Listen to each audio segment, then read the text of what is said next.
오늘 우리가 이 말씀을 통해서 제한과 무제한의 차이, 제한된 것과 무제한의 차이입니다. 지금 이제 말씀드린 것처럼 갑자기 이렇게 방향을 틀은 이유는 우리 학생들이, 특별히 학생들이 그 동안에는 이제 주일 예배를 드리긴 드렸지만은 이제 다른 교회 영상 예배를 드렸습니다. 그런데 이제 오늘부터 말씀을 그 아이들에게도 이렇게 영상으로 전송을 한다고 그래서 그러면은 뭐 거의 1년 동안 이제 다른 교회 예배 드렸으니까 이제부터는 이제 우리 교회 예배를 드려야 된다 그래서 이제 짧게 제목 설교로 주일 예배의 방향을 틀었습니다. 대신 이제 수요일 날, 금요일 날 광고 드린 것처럼 금요일 날은 이제 우리 더위가 끝날 때까지 여러분들 편하게 일도 조금 더 늦게 하시고 저녁도 좀 쉴 수 있도록 그렇게 금요일 날은 가정 예배를 당분간 찬바람 날 때까지 중주를 하고 다만 수요일 날은 계속 에스겔 개론을 그렇게 이어가도록 하겠습니다.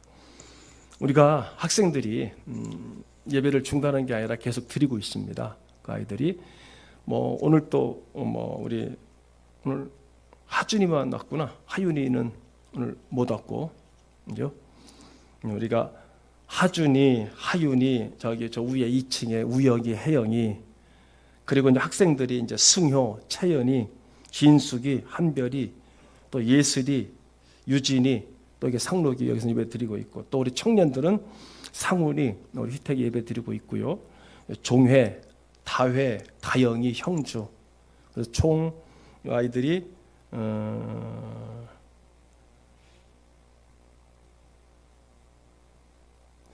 약 20명이에요. 애들이. 그렇게 저 꼬맹이부터 시작해서 우리 청년까지. 그러니까 이 아이들은 이제 뭐 시집 가서 딴 식구 되면은 이제 그때부터는 이제 빼는 거고 아직까지는 우리 아이들이니까 그래서 명단을 계속 갖고 있고 기도하고 있고 그렇게 하고 있습니다. 그래서 아이들이 우리 청년들이나 학생들이나 아이들이 예배를 드리고 영상으로 보고 있는 그들을 위해서 오늘부터 이렇게 방향을 약간 전환했음을 여러분들에게 말씀을 드립니다. 오늘 본문의 말씀은 여러분들이 아주 잘 하시는 말씀이죠. 누가복음 5장 그 여러분 성경 보시면은 위에 제목 바로 밑에 참고 구절로 해서 마태복음 4장 18절에서 22절, 마가복음 1장 16절에서 20절에 그 말씀을 보시면은 방향성이 각각 조금씩 다르게 기록되어 있습니다. 근데 이제 누가복음에서는 그 전 과정을 1절에서 11절에 이렇게 전체적으로 기록해 놨고요. 그러니까 베드로가 예수님의 부르심을 받고 예수님을 만났죠. 만나게 되고 결국에는 이제 어쨌든 이 만남을 통해서 사람을 낳는 어부가 되는 사도가 되었다는 그런 내용이죠. 여기서 보면은 겟네사렛 바다라고 그랬죠. 오늘 본문은 겟네사렛. 그러니까 각 시대마다 이 갈릴리 바다의 이름이 지명이 달라요. 겟네사렛, 갈릴리, 뭐 또 다른 이름으로 구약에서는 또 다른 이름으로 한 장소를 놓고 여러 가지 이름으로 그렇게 그 지명이 되고 있습니다. 갈릴리 바다 그러는데 갈릴리 바다가 아니고 갈릴리 지역에 있는 호수. 그래서 갈릴리 호수 이렇게 말하고 있습니다. 참 아름다운 바다죠. 지금도 이렇게 성지순례를 간다고 그러죠. 이스라엘 여행을 하면은 이 갈릴리 바다를 한번 배를 타고 이렇게 갑니다. 그러면 웃기는 게 뭔지 아세요? 그 선장이 한국 사람이 타면은 한국 복음성가를 틀어놔요. 그래서 깜짝 놀랐어요. 가서 제자 삼으라 이걸 막 틀어놓는 거예요. 야 웃긴다. 어떻게 저 선장이 얼마나 한국 사람이 많이 왔으면은 한국 복음성가를 틀어놓고 거기서 또 간단하게 또 뭘 또 이렇게 주기도 합니다. 이 바다가 저 헬본산에서부터 저 꼭대기 헬본산에서부터 쭉 내려와서 갈릴리 바다가 마이너스 해발인데 마이너스 200m예요. 거기서 쭉 내려와서 우리가 말하는 사해바다라고 그러죠. 사해바다라고 그러는데 여매라고 그럽니다. 여매. 여기는 여기보다 이 겟네사렛 갈릴리 바다보다 200m 더 낮은 마이너스 400m입니다. 두 바다가 하나 놓고서 바다도 아닙니다. 우리 충주호 정도 되는 어떤 그런 정도의 호수가 되는 거죠.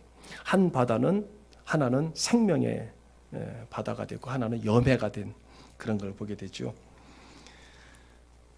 이 바다에서 말하자면 베드로의 부름이 있었고 여러 각도에서 이 부분을 우리가 보고 있는데 오늘은 이제 제한과 무제한의 차이가 뭐냐 이렇게 보고 있는데 우리가 말씀 보신 것처럼 베드로의 생각과 베드로의 세계는 제한된 세계다. 그렇죠? 그렇게 생각할 수가 있습니다. 왜냐하면 그날 밤에 우리가 본문에 보면은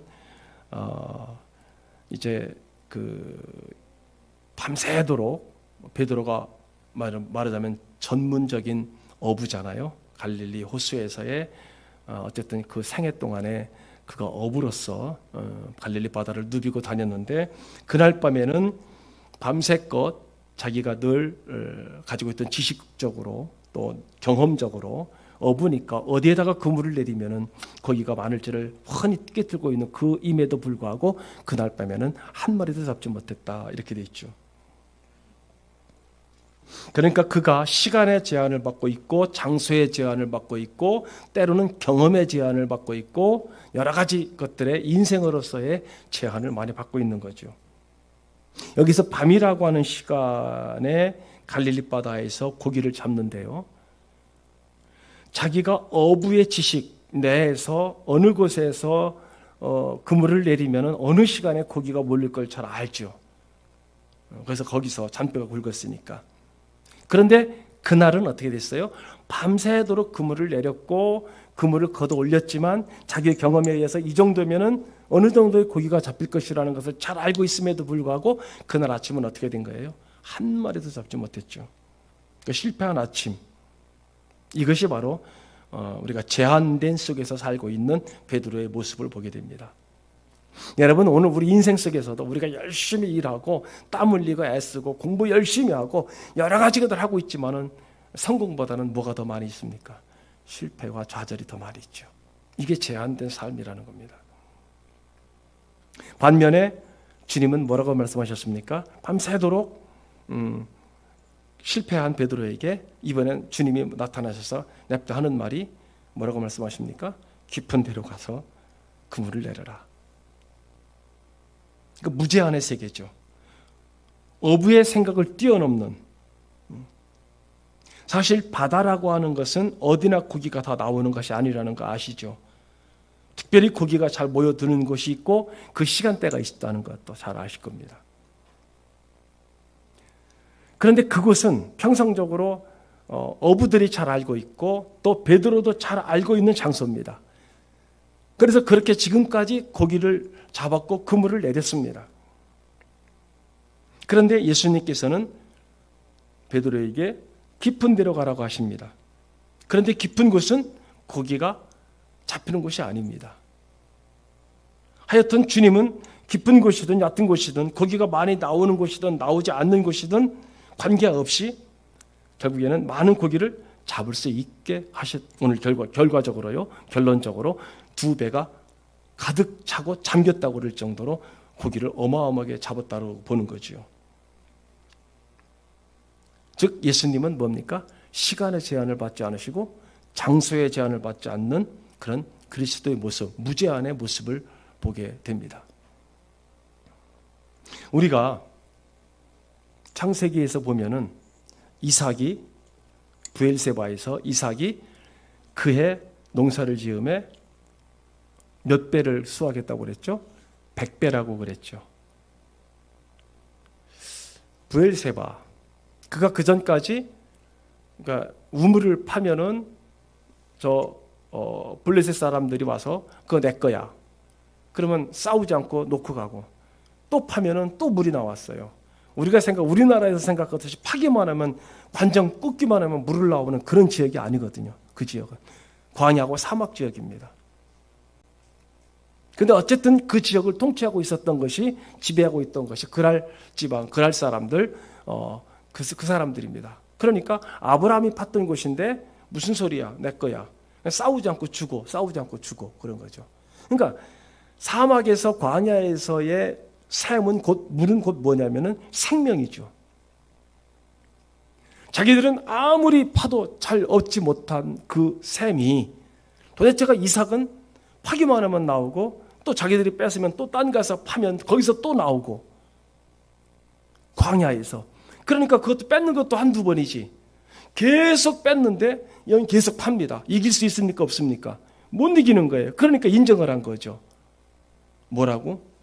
하나님이 당신과 함께하는 걸 보니까 우리가 도저히 이길 수 없다. 결국 그들이 포기했죠. 그리고 그의 농사를 지었더니, 우리가 백배라고 하는 것은요, 백배라고 하는 어떤 그런 어떤 수요가 아니라, 이스라엘 히브리 문자는 각 22개의 문자에 22개의 문자 플러스 1이거든요. 그래서 총 23개거든요. 22개의 문자마다 다 숫자가 있어요. 전부 다 숫자가 있습니다. 그래서 우리가 이 각 문자에 매겨진 그 숫자의 의미를 모르게 되면은 다니엘에서 나오는 숫자, 또는 뭐 에스겔에서 나오는 상징과 숫자를, 이거를 엉뚱하게 해석하는 거예요. 히브리 문자는 전부 다 고유 숫자가 이렇게 매겨져 있습니다. 그러니까 100이라고 하는 숫자도 뭐냐면은 100배의 축복이라기보다는 뭡니까? 하나님이 늘 함께하는 그런 상징적 의미입니다. 그러니까 이 개념을 모르면은 뭐 숫자가 어떻고 70일에가 어떻고 3년 반이 어떻고 3년 반이 어떻고 이따위로 나가는 거거든요. 그러니까 베드로가 여기서 또 한 곳에 나오는 것은, 베드로가 한 번은 또 고기를 잡았는데 세 번 왔더니 몇 마리라고 그랬죠? 153이 나왔죠. 153, 153마리. 그것도요, 153마리 153의 문제가, 숫자가 문제가 아니라 그 숫자가 의미하고 있는 그런 의미가 있는 거예요. 지금은 여러분 많이 그 뇌리에서 사라졌을 거예요. 우리 학생들 같은 경우, 청년들 같은 경우 그 영화가 생각이 날지 모르겠습니다만은 한참 이슈가 되었던 영화가 뭐냐면 다빈치 코드라고 하는 영화 들어보셨어요? 다빈치 코드 영화. 일만 해서 영화 안 보셨구나. 굉장히 그 이슈를 불러일으켰던 영화잖아요. 그게 뭐 종말론적 의미에서. 그 영화를 이제 저게 뭐 숫자로 풀잖아요. 그런데 그게 톰 행크스죠? 그게 주인공이 그 그리스인가 그런 것 같은데, 그 숫자 이 구약을 모르면은 그런 음모론에 빠질 수가 있는 거예요. 그러니까 구약에 그 숫자, 히브리어의 각 고유의 숫자가 있다라는 것을 모르고 하면은, 이걸 모르는 일반인들이 영화를 보면은 와 저래 이런 거거든요. 그러나 그렇지 않겠습니다.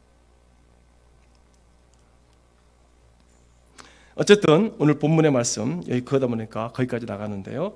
베드로가 지금까지 자신의 고기잡이 방법을 통하여 익힌 그 기술을 통하여 자기의 생활, 어부로서의 생활을 해왔지만, 어쨌든 그날 아침만큼은 대실패를 했고요. 그리고 오늘 본문은 말씀에 의지하여서 그물을 내리리다라고 우리가 간단하게 우리가 글을 읽지만은 사실 간단한 문제가 아니죠. 자기가 이제까지 해온 경험, 자기가 이제까지 살아왔던 모든 것들을 뭐 하느냐면은 포기하고 내려놓는 순간이거든요. 그게 한마디로 말씀에 의지해서. 그러니까 우리가 쉽게 생각합니다.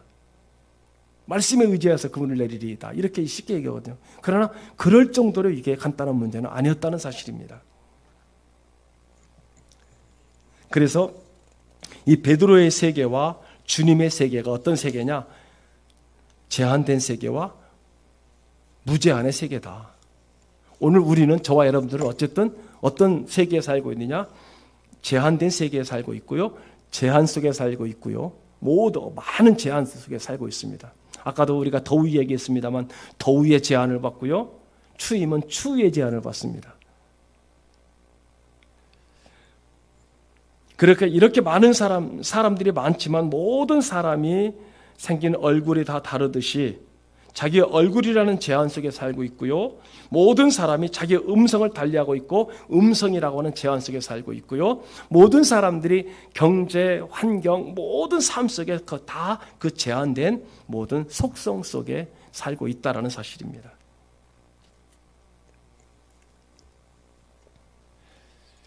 베드로가 놀라운 주님을 만나게 되고 갈릴리 바다의 어부의 생활에서 결국에는 오늘 본문 마지막에 보면 뭐가 됐습니까? 내가 너를 이제 고기를 낚는 어부가 아닌 무엇을? 사람을 낚는 어부가 되게 한다. 즉 삶의 변화가 왔습니다. 엄청난 변화지요. 자, 그러면 우리가 조금 더 들어가서 여기서 어떻게 그런 베드로가 제한된 삶 속에서 주님의 세계로, 무제한의 세계로 들어가게 됐나라는 것을 우리가 보자는 겁니다. 그러니까 자신의 제한된 세계에서 오는 절망을 먼저는 느꼈겠지요. 오늘 본문에 보면은 베드로가 2절 끝에 보면은 아침에 2절 끝에 보면은 이제 그날 아침이죠. 배에서 나와서 그물을 씻었다라고 이 말씀이 있습니다. 그물을 씻었습니다. 그런데요, 고기 한 마리 잡지 못하고 밤새도록 고생했지만은 고기 한 마리 잡지 못하고 그물을 씻는 베드로의 마음이 어땠을까요? 아마 실망도 했을 거고요, 절망도 했을 거고요. 아마 그랬을 겁니다. 우리가 올해 이렇게 농사 짓잖아요. 농사 짓다가 어쨌든 전작은 그래도 비가 늘 적절하게 와서 어쨌든 어느 정도 이렇게 지금 수확이 있었죠. 네, 지금 이제 이렇게 지금 폭염된 지 일주일 됐습니다. 막 타 죽고 지금 그런 과정으로 가고 있죠. 저도 어제 제가 지금 이틀에 한 번씩 세상에 사람은 뜨거워서 우리가 더워 죽겠다고 그러는데 저는 뭐 고추는 시간마다 맞춰서 물 주지. 그 다음에 병 걸리지 말라고 소독하지. 그 다음에 영양 결핍 걸리지 말라고 영양제 주지. 사람보다 낫다니까요, 저것들이.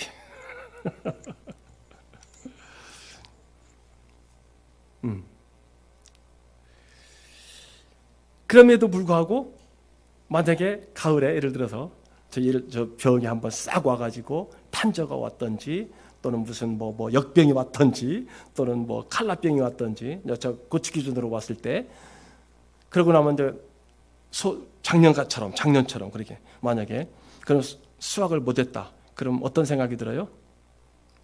에이, 내가 다시는 고추 농사 짓나 보자 하고 굳게 결심을 한 다음에 잊어버리고 내년에 봄 되면 또 어떻게 해요? 그 생각 잊어버리고 또 심어요. 그런 마음이에요. 베드로가 그날 아침에 한 마리, 어떻게 피라미 새끼 한 마리도 못 건지고서는 그물을 씻고 있다. 그 그물을 씻는 베드로의 뒷모습이 어땠을까요? 우리 농부랑 비슷하겠죠. 봄에 뭔가 올해는 열심히 해보자, 잘해보자, 올해는 농사 한번 잘해보자 이렇게 했는데 결국 가을에 가서 빛만 치고 있으면은 어떤 심정일까요? 그게 바로 제한자의 실망한 모습이죠. 우리의 모습입니다.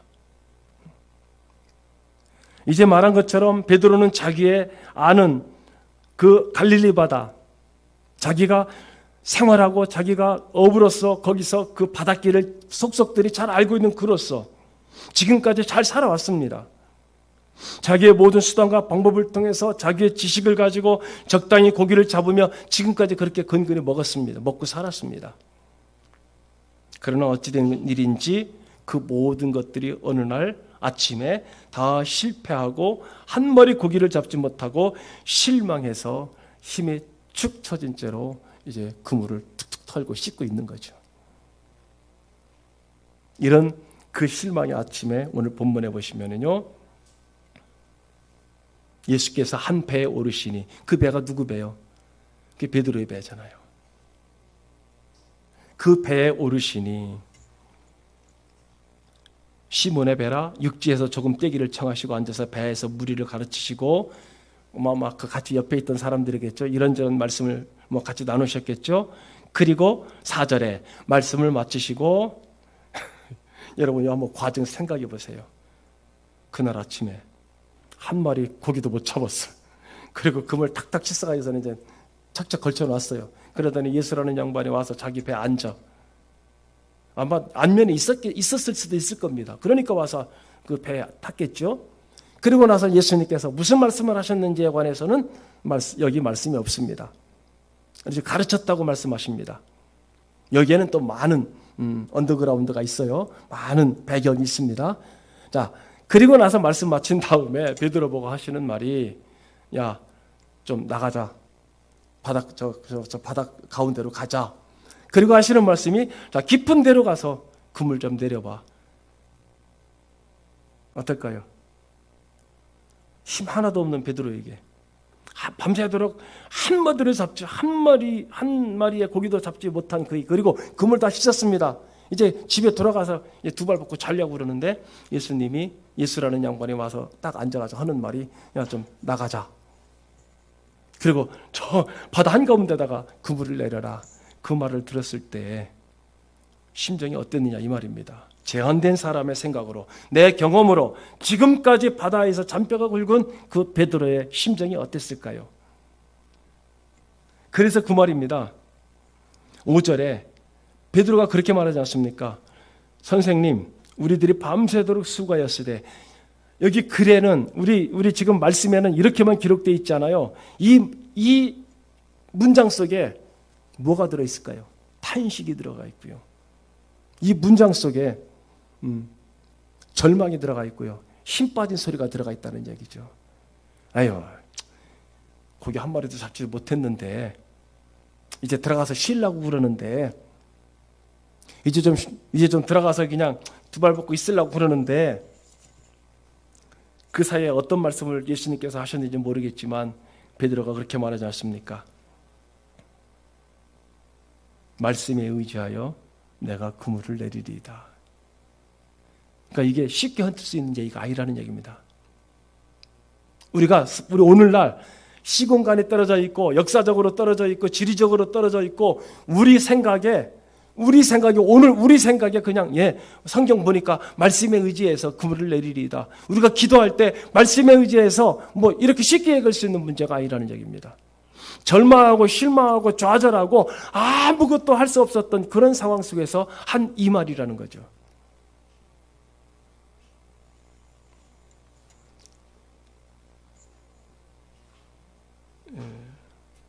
우리가 그런 얘기가 있습니다. 우리 예화 중에서 이솝우화 중에서 여우가 있는데요. 여우가 잘 익은 포도송이를 따먹으려고 높은 곳에 있는 그 포도를 이제 따먹으려고 했는데 여우가 키가 작아서 실패했습니다. 2번, 3번 자꾸 어떻게 살아도 좀 먹어보려고 막 그냥 그 포도를 좀 따먹어보려고 막 올라갔다 내려갔다 결국엔 땀만 뻘뻘 흘리고 수고만 하고 포도 한 송이 못 따먹었습니다. 그랬더니 여우가 하는 말이 도저히 안 되겠다라고 단념하면서 돌아가는 말이 저 포도는 무슨 포도다? 저 포도는 신포도다. 신포도가 아닌데 지가 못 따먹으니까 야 저건 다른 사람도 못 먹게 하려고 야 저건 신포도야. 따먹지 마라. 이게 사람의 심리를 잘 묘사한 말이잖아요. 사람은 자기 자신이 성공하면은 그것을 높여서 좋은 것이라고 칭찬하고 그게 실패하면 그게 나쁜 것이라고 악평하고 만다는 것, 그런 사람의 심리를 묘사한 말입니다. 실패했을 때 여우처럼 말하는 사람도 있습니다. 또 실패했을 때는 어떤 분은 실패를 거울로 삼아서 연구하는 사람이 있습니다. 그래서 우리가 속담에 그런 말이 있죠. 실패는 성공의, 요즘 학생들은 이런 말 들어봤는지 모르겠어. 실패는 성공의 어머니다. 이제 세상이 변해서요. 이제 그런 말 안 씁니다. 실패했으면 성공할 때까지 성공할 때까지 하는 사람이 있습니다. 왜 실패했는지, 왜 달라졌는지 쫙 연구합니다. 우리 해병대 구호 중에 하나가 있죠. 해병대. 안 되면 되게 하라. 될 때까지 하는 거예요. 그런데 이 말이 안 통해요. 요즘에는 안 되면 돌아서 가든지 뭐 다른 방법을 쓰든지 그러지, 무식하게 안 되면 될 때까지. 그게 삭개오가 예수님 만나려고 그랬잖아요. 사람들이 많이 모여 있습니다. 근데 삭개오가 키가 작아요. 예수님 못 만날 수가 없잖아요. 그러면 에이 다음에 만나지 하고 돌아갔을 텐데, 삭개오는 어떻게 했어요? 어디로 올라갔어요? 그거예요. 그거. 안 되면 되게 하라. 뽕나무로 올라갔어요. 그래 예수님 만난 거 아니에요. 만났을 뿐만 아니라 예수님이 그를 불렀고요.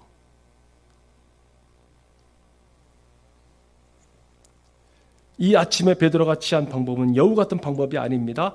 또는 삭개오 같은 방법도 아닙니다. 그는, 첫째는 베드로는요, 자기 무능, 자기 제한에 우리가 똑같이 느끼는 실망과 좌절했습니다. 우리가 비슷한 광경 또 하나 볼까요? 요한복음 5장에 보면은요, 베데스다라는 못이 있죠. 베데스다 못. 그 베데스다 못은 전설에 의하면은 물이 한번 동할 때 제일 먼저 뛰어들어가는 사람이 병이 다 낫는다라고 하는 그런 베데스다 못이 있습니다. 그런데 거기 모여든 사람은 어떤 사람일까요?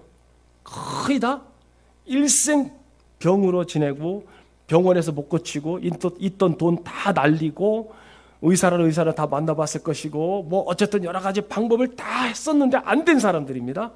그러니까 얼마나 많은 사람들이 낫고자 하는 사람이, 얼마나 많은 사람들이 그 베데스다 못에 와 있겠습니까? 그런데 예수님이 만난 사람 누구요? 38년 된 병자였습니다. 38년. 와, 대단하죠. 1년도 아니고요, 몇 개월도 아니고요, 10년도 아니고 38년입니다. 그가 이제 마지막에 못가에 와서 베데스다 못에 왔습니다. 가끔 그 베데스다 못이 동하면은, 움직이면은 그때 준비하고 있다가 요이땡하고 있다가 제일 먼저 뛰어들어가는 사람. 그러니까 그게 그 가능성이 얼마나 될까요? 수천 분의 1? 뭐 그렇게 되겠죠. 도저히 가망성이 없습니다. 더군다나 이 환자는요, 자기 혼자 움직일 수도 없어요. 누가 넣어줄 사람도 없다고 그렇게 말하고 있지 않습니까? 거기 절뚝발이 있고 소경도 있고 무슨 못 고칠 암에 걸린 사람도 있었을 것이고 수많은 갖가지 질병 환자들이 거기 다 있는데, 인생의 종착역으로, 인생의 마지막 가는 곳으로 거기 다 와 있는데, 그런데 이 사람도 거기 있습니다. 그런데 이 사람은 누가 넣어줄 사람이 없습니다. 그런데 예수님께서 그 자리에 오셨습니다. 오셔서 그 많은 병자들 가운데 가장 딱한 사람, 이 사람은 0%, 가능성이 1%도 없습니다. 0.1%도 없습니다. 아무런 가능성이 없습니다.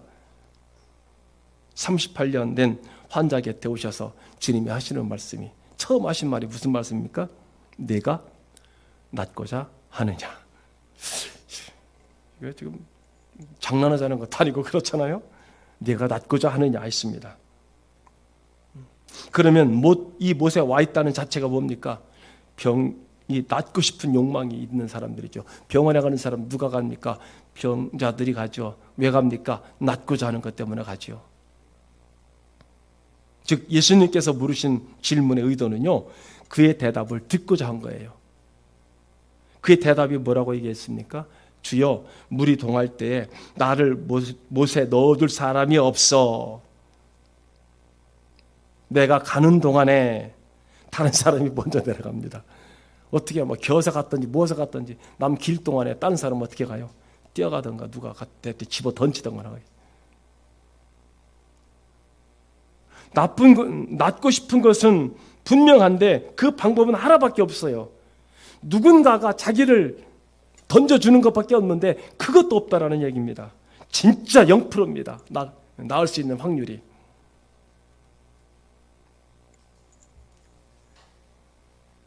그러니까 다른 사람이 먼저 내려갑니다라는 얘기를 하잖아요. 그래서 다시 말해서 자기의 제한의 슬픔을 주님 앞에 고했습니다. 아무도 나를 넣어주는 사람이 없습니다. 자기의 딱 하나밖에 없는 길도 내게는 소용이 없습니다. 제한이 너무나 많다는 거죠. 제한이. 육체의 제한, 환경의 제한, 사람의 제한, 너무나 많은 제한의 절망을 예수님께 그가 구했습니다. 그때 예수님께서 하시는 말씀이 뭐라고 말씀하셨습니까? 내가 낫고자 하느냐? 그리고 그 자기의 사정 얘기했죠. 근데 예수님이 뭐라고 말씀하셨습니까? 그 자리에서 일어나 내 자리를 들고 걸어가라 했습니다. 그리고 말씀에는 그가 벌떡 일어나서 그 상을 메고 집에 돌아갔다라는 말씀을 맺습니다. 그러니까 자기의 제한의 세계에 대한 절망이 예수님의 권능을 받는 동기가 되었다라는 뜻이죠. 그러니까 베드로가 마찬가지입니다. 베드로가 자기의 그날 아침에 맞았던 그 실망과 절망과 좌절의 제한을 인정하고 받아들이고, 만약에 그날 아침에 예수님이 자기 배에 오르는 것을 거부했다면, 그렇죠? 그냥 사람도 가르치고 그냥 나 집에 갈래요. 힘들어서 나 더 이상 할 말 없습니다. 하고서는 그날 아침에 만약에 예수님을 자기 배에 오르지 못하게 하고 예수님의 말씀을 듣지 않았다고 한다면 어떻게 됐을까요? 그는 그냥 그대로 제한된 세계 속에 살고 있었겠죠.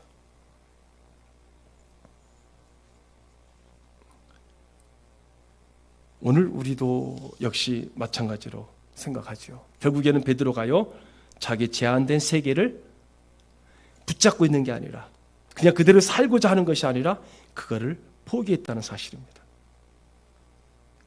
자기의 부족을 알 뿐만 아니라 자기의 제한을 알 뿐만 아니라 그리고 자기의 그 제한된 세계를 그게 무슨 뜻이냐면은 베드로가 오늘 그날 여기 말씀해 보시면은 8절부터 나와 있죠. 시몬 베드로가 이를 보고 예수의 무릎 아래 엎드려 이르되 주여 나를 떠나소서 나는 죄인이로소이다. 그리고 10절에 이제 후로는 내가 사람을 취하리라. 제한된 세계에서 무제한의 세계로 바뀌어지는 그런 상황입니다. 여러분, 환경은 똑같아요. 뭐가 바뀌었어요? 생각이 바뀌었습니다. 생각이 바뀌었습니다. 우리가 지금 5절 말씀에서요. 선생께서 말씀하시니까 내가 깊은 데로 가서 그물을 내리겠습니다. 이게 베드로가 제한된 세계에서 무제한으로 나가는 두 번째 과정이라고 볼 수 있습니다. 여러분, 같은 사건이 마태복음 14장 29절에서 나와 있는데요. 예수님께서 5,000명을 먹이시고 산에서 기도하신 후에 한밤중에 갈릴리 바다를 걸어서 배를 타고 가던 제자들에게 예수님이 물 위로 걸어오신 사건이 있죠. 캄캄한 밤입니다. 사람들은 도깨비인 줄 알았습니다. 귀신인 줄 알았습니다. 난리가 났습니다. 그랬더니 예수님께서 뭐라고 말씀하십니까? 나다, 안심하라, 이렇게 말씀하셨죠. 여기 독특한 얘기가 나오는데요. 그때 이제 다들 예수님인 줄 알았습니다. 예수님이 물 위에 걸어오십니다. 그러니까 베드로가 베드로의 성격이죠. 하는 말이, 예수님이 걸으니까 베드로가 뭐라고 얘기합니까? 주님, 나도 걷게 해 주십시오. 그랬어요. 그러니까 예수님께서 뭐라고 했습니까? 그래, 걸어라. 만일 주시어던 나를 명하사 물 위로 오라 하소서. 예수께서 말씀하시니까 예수께서 말씀하시되 오라 그랬습니다. 그러니까 대단하죠. 그냥 걸어갔습니다. 물론 몇 발짝 걸어가다가 물속으로 퐁당 들어갔습니다만은. 그런데요, 여기서 우리가 조금 넓게 보면은 그 상황을 보시면은요, 여러분, 배 안에 있었어요, 제자들이. 배 안은 바로 그게 뭡니까? 제한된 공간입니다. 배는 제한된 공간입니다. 안전한 세계입니다. 배에 있는 한 물속에 빠지지 않습니다. 그렇죠? 바람이 불기는 하지만 노젓기가 좀 힘들기는 하지만 배 안에 있기만 하면 생명은 죽지 않습니다. 그러나 그 안전지대를 떠나서 망망대해인 무한의 세계, 무제한의 세계, 바다의 세계를 걸어간다라는 것은 정말로 이거는 상상을 초월하는 일입니다.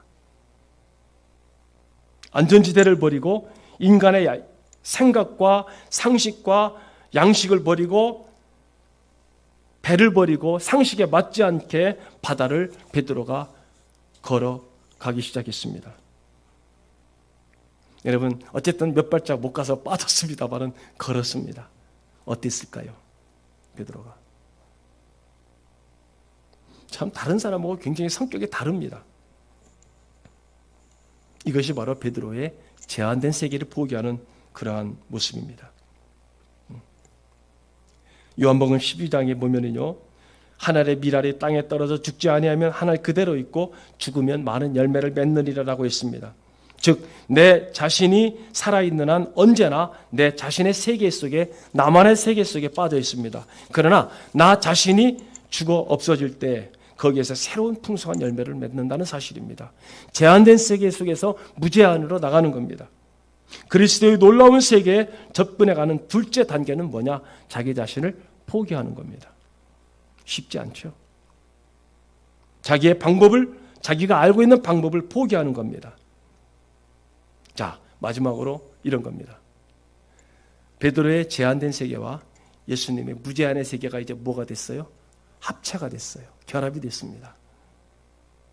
그리고 베드로는 자기 제한된 세계, 자기의 모든 것들을 포기하고 내려놓고 이제 예수님을 따라가기로 결정했습니다. 즉 무제한과 무제한의 주님과 제한 속에 베드로가 한 그룹이 되어서 주님을 따라갔습니다.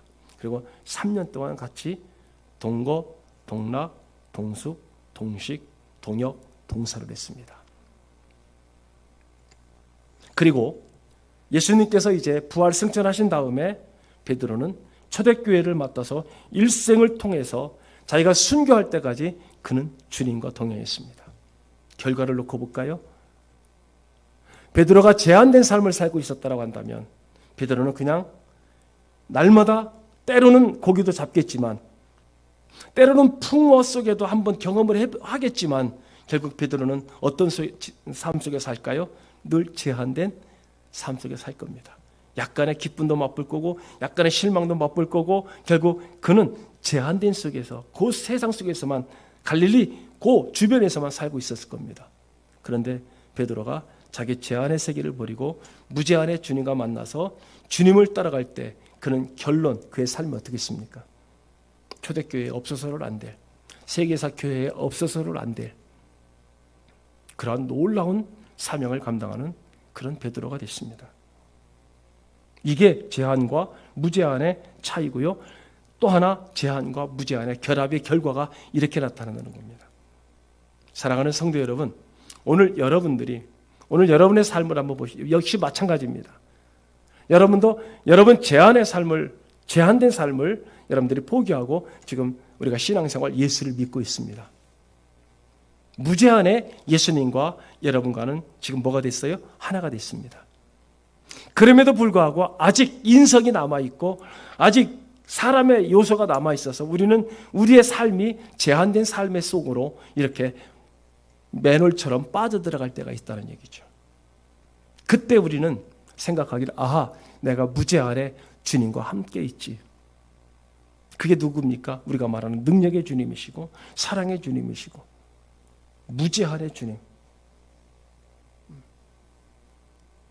그걸 인식할 때 우리의 삶의 방향이 완전히 달라집니다. 연세가 드셨던 또는 우리 젊은 우리 학생들이든 아니면 우리 저 꼬마 아이들처럼. 그래서 베드로가 뭐라고 바울이 갈라디아서 2장 20절 여러분들이 너무 잘 아시는 말씀이죠. 내가 그리스도와 함께 십자가에 못 박혔나니 그런즉 이제는 내가 산 것이 아니요 오직 내 안에 누가 사신 것이라. 그리스도께서 사신 것이라. 이겁니다. 지금 저와 여러분 속에는 그리스도께서 거하고 계십니다. 무제한에 그리스도께서 거하고 계십니다. 이것이 나와 그리스도가 합쳐서 하나가 된 겁니다. 제한과 무제한에 합쳐서 하나가 되는 겁니다.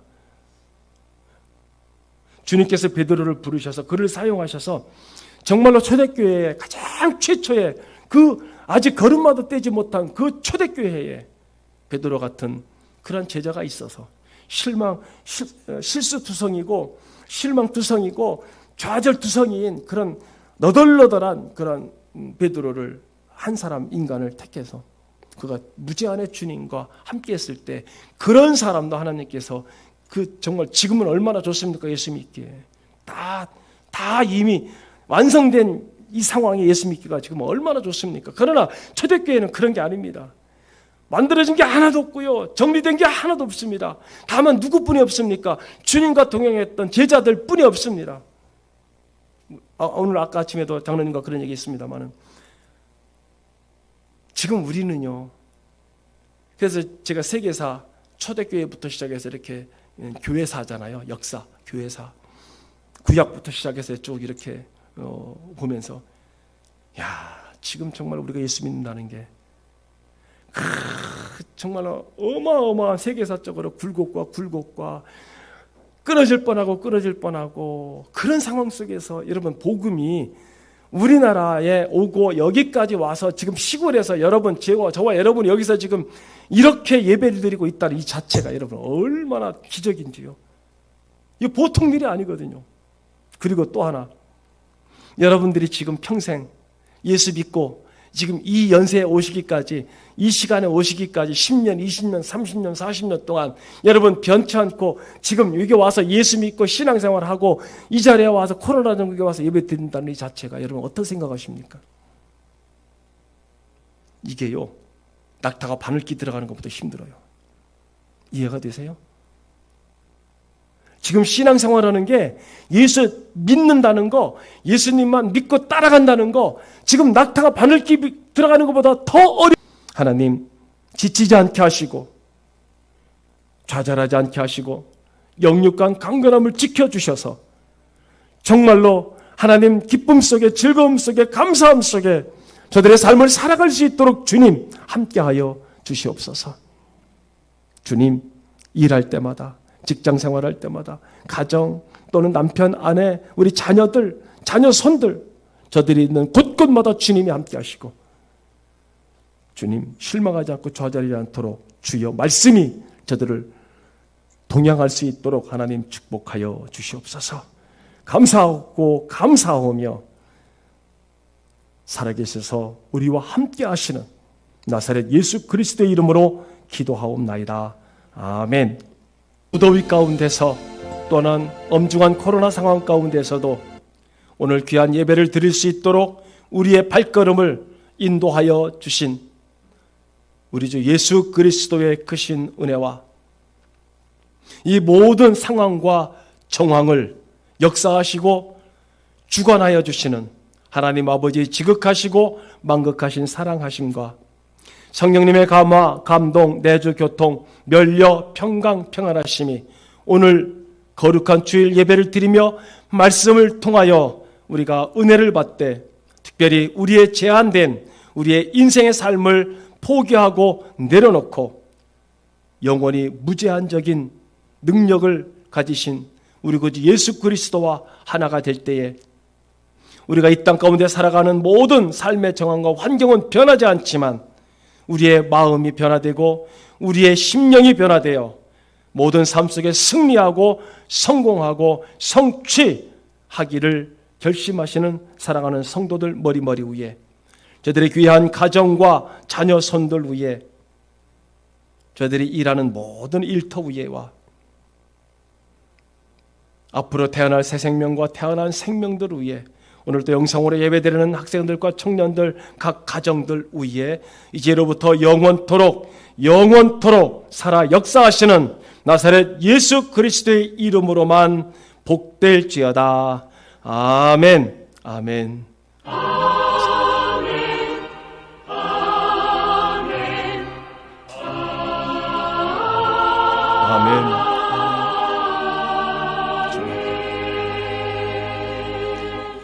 아멘.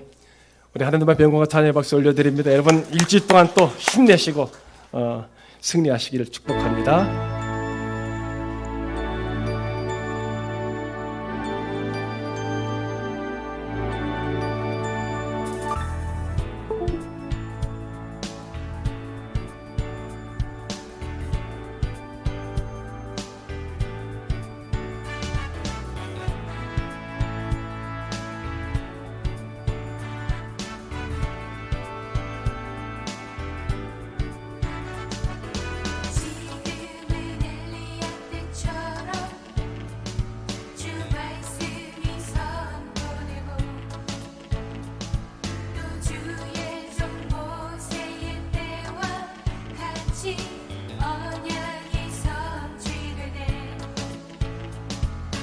전쟁과 기근과 핍박 환난 날이 다가와도 우리는 광야에 외치는 소리 주의 길을 예비하라.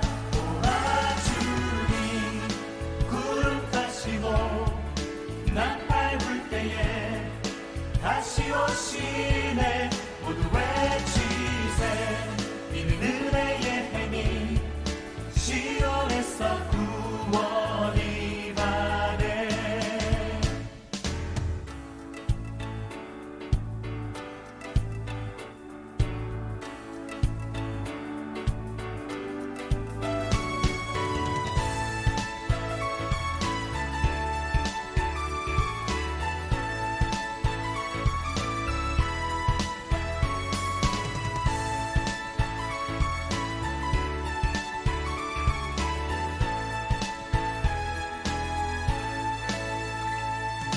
에스겔의 환상처럼 마른 뼈가 살아나면.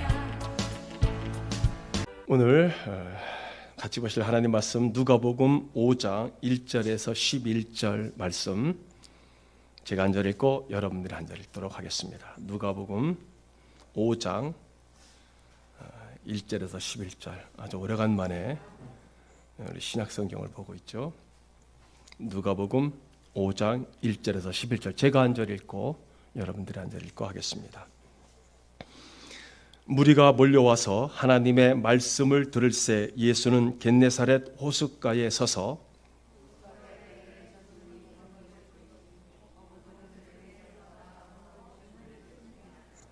예수께서 한 배에 오르시니 그 배는 시몬의 배라. 육지에서 조금 떼기를 청하시고 앉으사 배에서 무리를 가르치시더니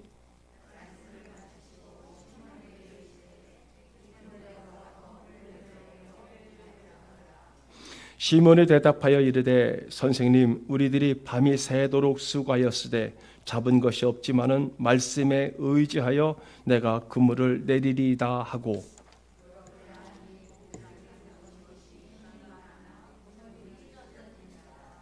이에 다른 배에 있는 동무들에게 손짓하여 와서 도와달라 하니 그들이 와서 두 배 채움에 잠기게 되었더라.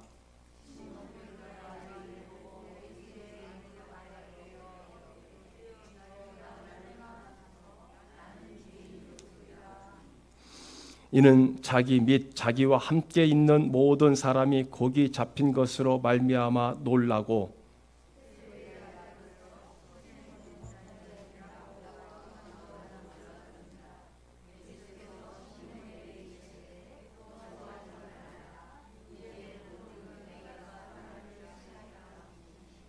아멘.